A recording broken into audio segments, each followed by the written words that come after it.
आप सभी को जय मसीह की फिर से नए वीडियो में alpha and omega YouTube channel पर स्वागत करती हूँ। और जितने भी नए हैं इस चैनल पर तो सब्सक्राइब जरूर करें और लाइक शेयर करना ना भूलें।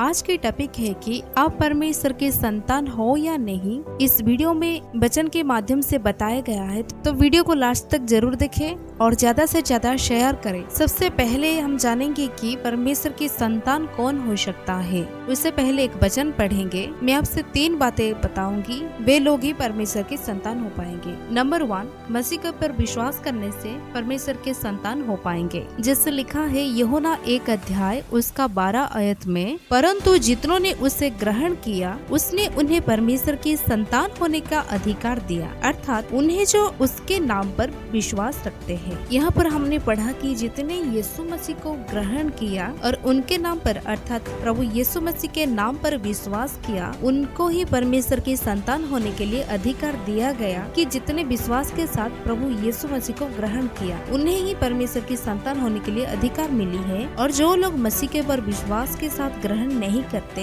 उनको परमेश्वर की संतान होने के लिए अधिकार नहीं मिली, इसलिए कि वे लोग परमेश्वर की संतान नहीं हो पाएंगे। और वे लोग ही परमेश्वर के संतान हो पाएंगे जो लोग मसीह के पर विश्वास करते हैं। और दूसरा पॉइंट क्या है कि आत्मा से चलने से परमेश्वर के संतान हो पाएंगे। जैसे पवित्र वचन में लिखा है रोमियो 8 अध्याय उसका 14 आयत में, इसलिए कि जितने लोग परमेश्वर के आत्मा के चलाए चलते हैं वे ही परमेश्वर के पुत्र हैं। कि जितने लोग परमेश्वर की आत्मा से चलते हैं वे लोग ही परमेश्वर के संतान हो पाएंगे। क्योंकि 2 प्रकार के लोग होते हैं, एक शरीर पर चलने वाला व्यक्ति और 2 परमेश्वर की आत्मा से चलने वाला व्यक्ति। क्योंकि जो कोई शरीर पर चलते हैं वे लोग परमेश्वर को प्रसन्न नहीं कर सकते, क्योंकि शरीर और आत्मा ये दोनों अलग होते हैं। क्योंकि शरीर आत्मा के विरोध में और आत्मा शरीर के विरोध में लालसा करता है और ये एक दूसरे के विरोधी है। क्योंकि शरीर पर मन लगाने से परमेश्वर से बैर रखना है, इसलिए शरीर के लोग परमेश्वर के संतान नहीं हो पाएंगे। इसलिए लिखा गया कि उसका 9 आयत में, परंतु जबकि परमेश्वर का आत्मा तुम में बसता है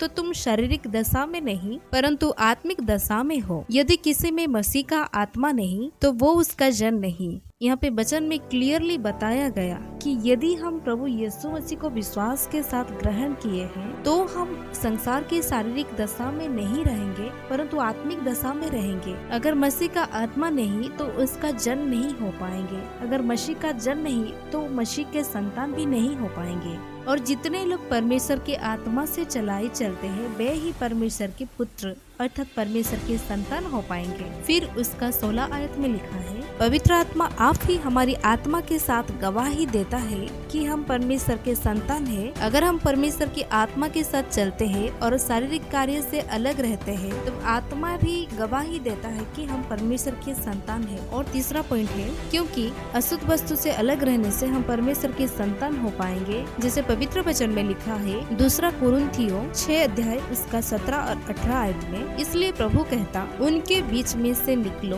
और अलग रहो और अशुद्ध वस्तु को मत छुओ, तो मैं तुम्हें ग्रहण करूंगा और तुम्हारा पिता होऊंगा और तुम मेरे बेटे और बेटियां होंगे।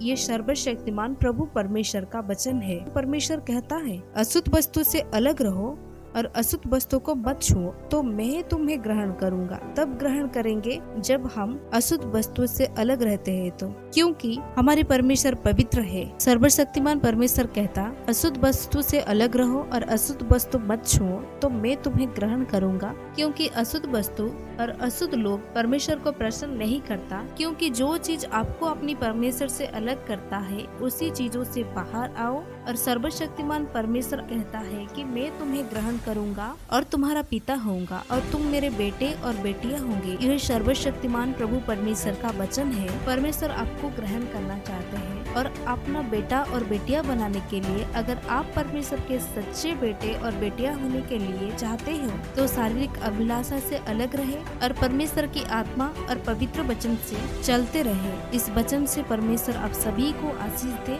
आमीन। इस वीडियो में इतने ही, फिर मिलते हैं अगले वीडियो में। जय मसीह की। God bless you all.